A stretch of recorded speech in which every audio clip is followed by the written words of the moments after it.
Slava Ukraina. Mr. President, please.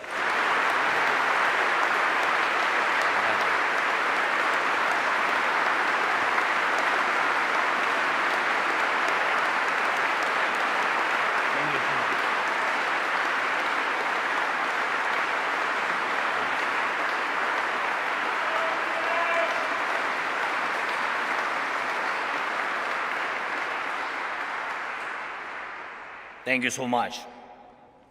Thank you. The people of the United Kingdom and their honorable representatives, all the people of England and Scotland, of Wales and Northern Ireland, of all the lands which have been home to brave souls since Europe came into existence. I have come here and stand before you on behalf of the brave, on behalf of our warriors who are now in the trenches under enemy artillery fire, on behalf of our air gunners and every defender of the sky who protects Ukraine against enemy aircrafts and missiles, on behalf of our tank men who fight to restore our Ukrainian borders, on behalf of our conscripts who are being trained now, including here in Britain. Thank you, Britain.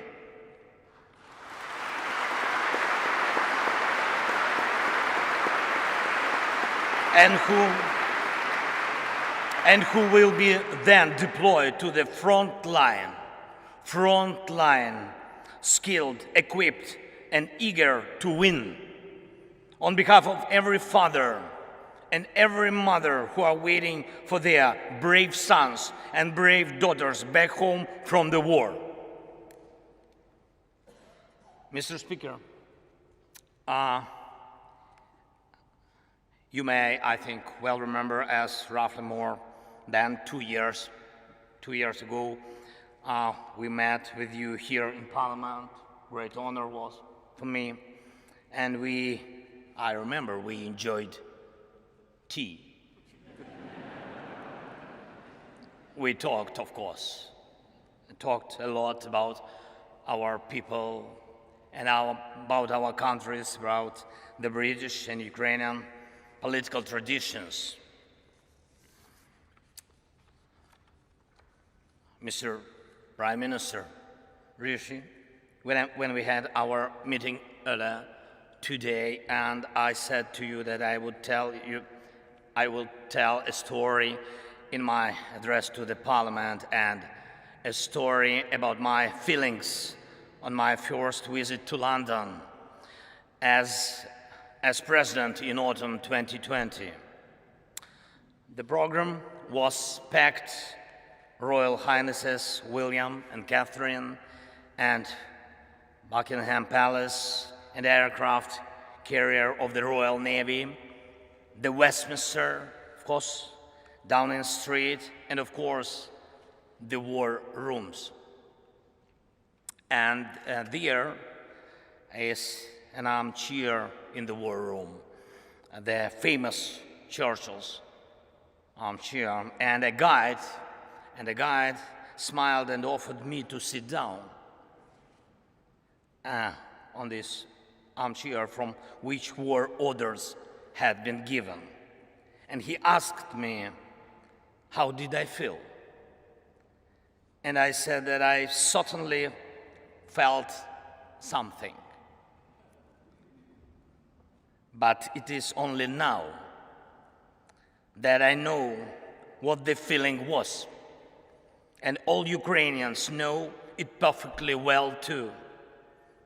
It is the feeling of how bravery takes you through the most unimaginable hardships to finally reward you with victory.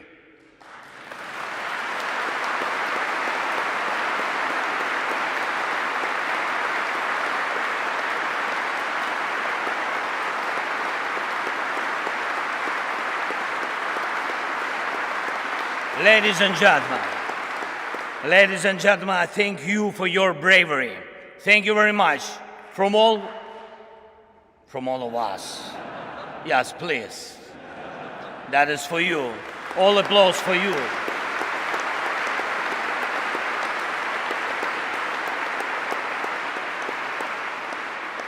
London has stood with Kiev since day one. From the first seconds and minutes of the full-scale war, Great Britain, you extended your helping hand when the world had not yet come to understand how to react. Boris, you got others united when it seemed absolutely impossible. Thank you.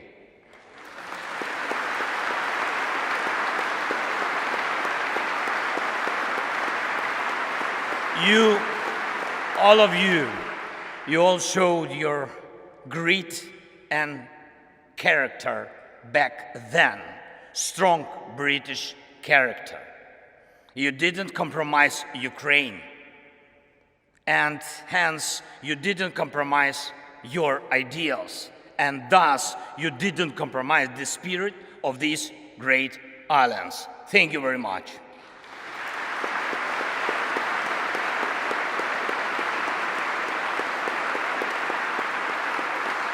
And of course, everybody understands that our countries knew absolutely different times. Our nations defended freedom in the Second World War. The Iron Curtain divided us. Our people went through crisis and growth, through inflation and periods of social losses and social gains. It was tough, but we always found strength and stamina to move ahead and achieve results. This is the bedrock of our land and your traditions. Ukrainians and Brits defeated the fear of war and had the time to enjoy peace. No matter what we encountered on different stages of our and your formidable history, and you and us and the whole mankind achieved similar result. Evil lost.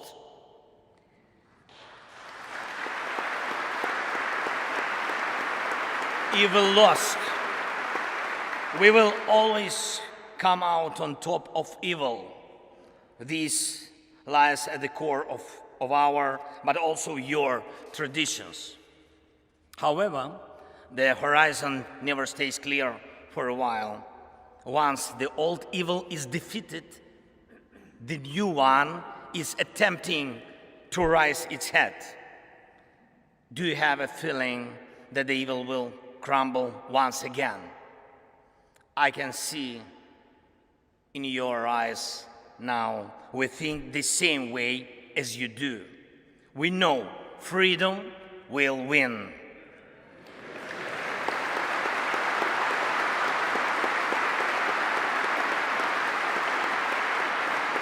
We know Russia will lose.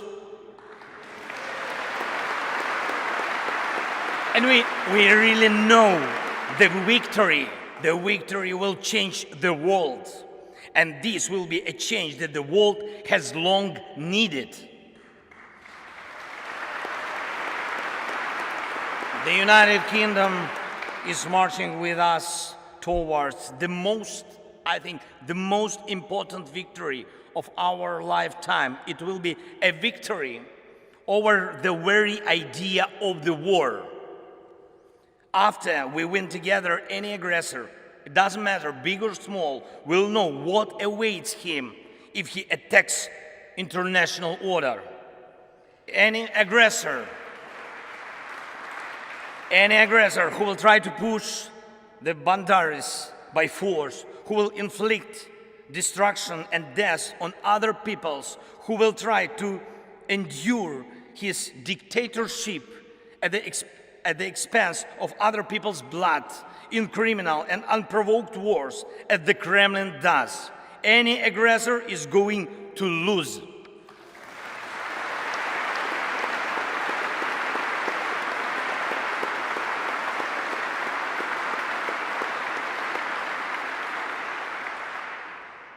Ladies and gentlemen, we have already achieved remarkable results, and we must make every effort to turn our achievements into the foundations of the future global security architecture. The world needs your leadership, Britain, just as it needs Ukrainian bravery.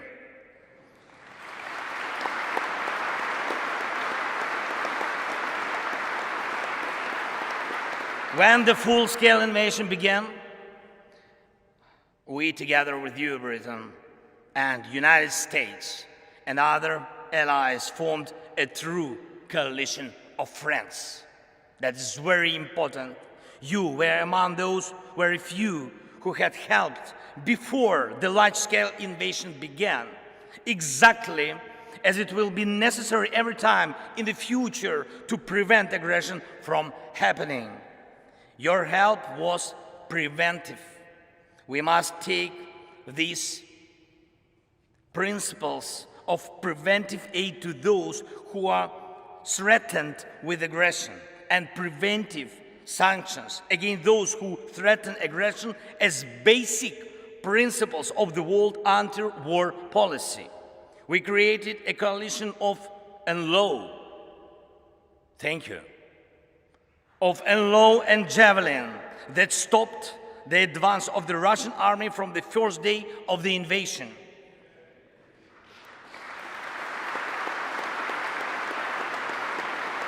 We built the coalition of artillery rounds and a coalition of air defense which allow us to save the lives of our children, of our people, of our civilians, our women, our elderly, and our cities from Russian atrocious occupation and missile terror. We put together a powerful sanction coalition, and your leadership is protecting international legal order through sanctions against a terrorist state cannot be questioned. And we have to steadily continue along this way until Russia is deprived of any possibility to finance the war. Most importantly, together with the G7, we brought about a coalition of values, a coalition that protects the rule-based world order and human rights, a coalition that will work in such a way that over time there will simply be no gray areas in the world in which human life doesn't matter. In order for it to be so, there must be justice. Anyone who invests in terror must be held accountable. Anyone who invests in violence must compensate those who have suffered from terror.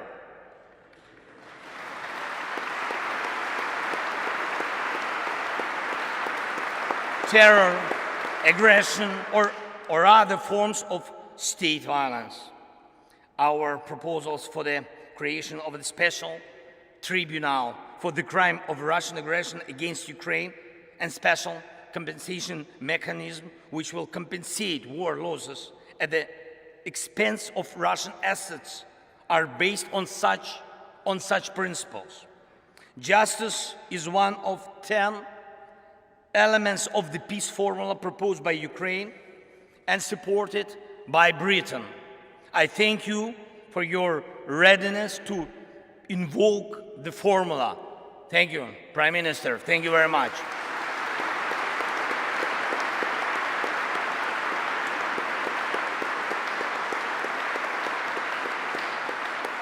As I already mentioned, Ukrainian soldiers are being trained in Britain, in particular to operate Challengers, your main battle tanks. And it's a tank coalition in action. And I thank you. Thank you, Rishi. Thank you very much for this powerful defensive step for tank assistance. Thank you. The coalition of long-range missiles is the latest of all. It will allow us to make the evil completely retreat from our country by destroying its headways deep in the occupied territories. And it's not just, I'm not speaking just about weapons. We proved together that the world truly helps those who are brave in defending freedom, and thus paves the way for a new history. A history of the world that knows how to be quick in help, who knows how to be effective in defense, who knows how to remain principled in dark hours, who implements its treaties and arrangements in good faith, who does not allow perpetrators to enjoy immunity, who knows how to overcome veto when it's abused, who knows no fear, and who knows how to win. This shall be the new reality of the free world, I'm sure.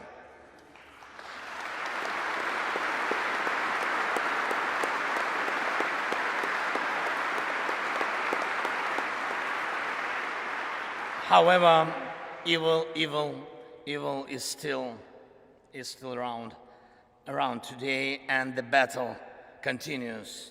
Yes, we know how it's going to end and how we are going to feel on the day victory comes. Every day we continue to pay with lives, pain and tears for bringing victory closer, with the lives of our people, our heroes, whom we lose in battles, with the lives of our heroes who take life and death risks every day to save as many of our soldiers and civilians as possible.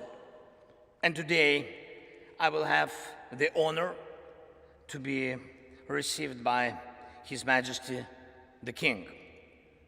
It will be a truly special moment for me, for our country.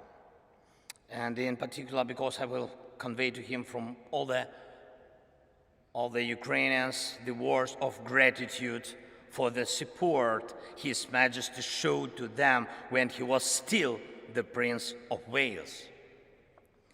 And I also intend to tell him something that is, I think that is very, very, very important, not only for the future of Ukraine, but also for the future of Europe. In Britain, the king is an Air Force pilot. And in Ukraine today, every Air Force pilot is a king.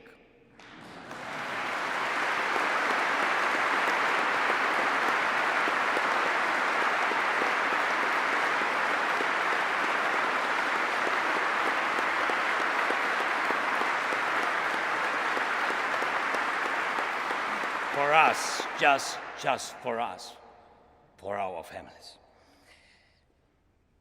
Because they are so few, they are so precious that we, the servants of our kings, do everything possible and impossible to make the world provide us with modern planes to empower and protect pilots who will be protecting us. And I'm proud of our Air Force. And I brought a present from them to you, Great Britain. Yes, please, open, please. Yes.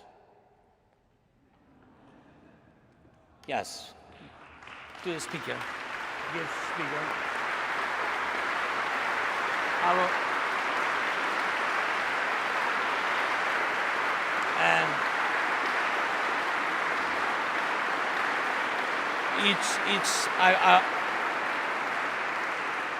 I will explain. It's the helmet of a real Ukrainian pilot. He is one of our most successful aces, and he's one of our kings. And the writing on the helmet reads, "We have freedom, give us wings to protect it."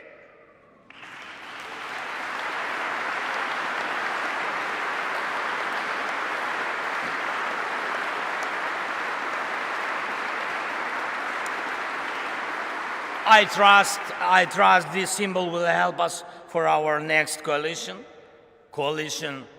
of the planes, and I appeal to you and the world with simple and yet most important words. Combat aircrafts for Ukraine, wings for freedom.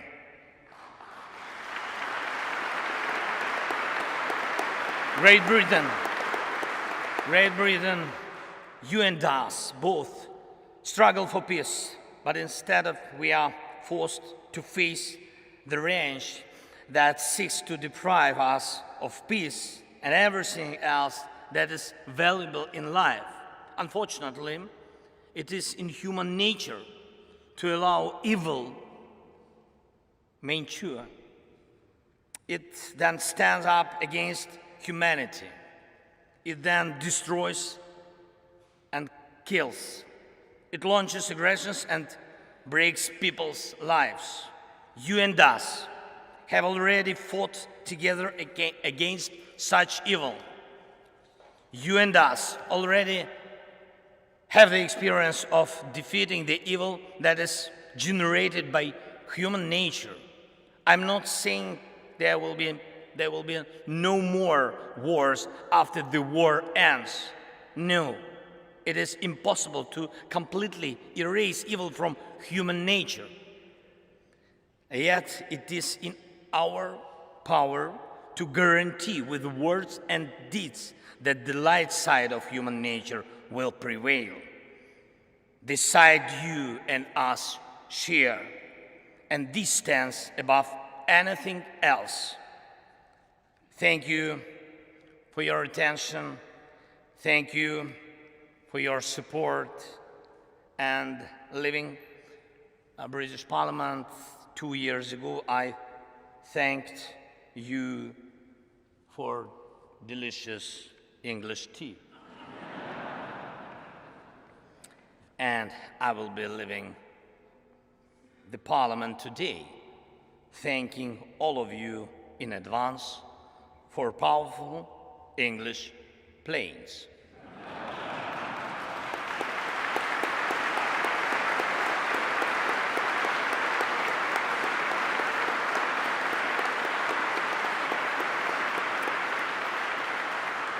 By the way, it's almost 5 o'clock. God bless Great Britain and long live the King. Слава Україні!